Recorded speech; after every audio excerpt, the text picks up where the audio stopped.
இந்த தேர்தலில் ஜெயிச்ச எலெக்ஷனில் பங்கு பெற்ற டாப் 10 ரிச்சஸ்ட் பொலிட்டீஷியன்ஸ் பற்றி பார்ப்போமா? தமிழ்நாட்டில் இருக்கக்கூடிய 10 பணக்கார அரசியல்வாதிகள்.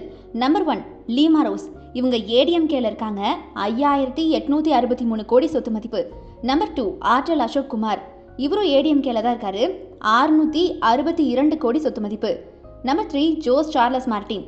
இவர் வேற யாரும் இல்லை, நம்பர் 1 பொசிஷன்ல இருந்த லீமா ரோஸ் அவர்களுடைய பையன்தான். அதாவது தி ஃபேமஸ் மார்டின் குரூப்புடைய வாரிசு. இவர் என்டிஏ கட்சியில் இருக்காரு. 609 கோடி சொத்து மதிப்பு. நம்பர் 4ல பார்த்தீங்கன்னா நம்ம தலைவர் விஜய் இருக்காரு. டிவிகே கட்சி 603 கோடி சொத்து மதிப்பு. அதே போல் நம்பர் 5ல தேவநாதன் யாதவ் இருக்காரு. இவர் பிஜேபி. இவர் பார்த்தீங்கன்னா 304 கோடி சொத்து மதிப்பு வச்சிருக்காரு. நம்பர் 6ல ஆதவர்ஜுனா டிவிகே கட்சி 197 கோடி சொத்து மதிப்பு. நம்பர் 7ல ஏசி சண்முகம். இவர் பிஜேபியில் இருக்காரு. 152 கோடி சொத்து மதிப்பு. நம்பர் 8ல ஜெயபிரகாஷ் இருக்காரு. இவரும் ஏடிஎம்கேல இருக்காரு. 135 கோடி சொத்து மதிப்பு. நம்பர் 9ல கார்த்தி பி சிதம்பரம் இருக்காரு. ஐஎன்சி கட்சியில் இருக்காரு. 96 கோடி சொத்து மதிப்பு. நம்பர் 10 அருண் நேரு டிஎம்கேல இருக்காரு. 91 கோடி சொத்து மதிப்பு. I'm a beggar boy.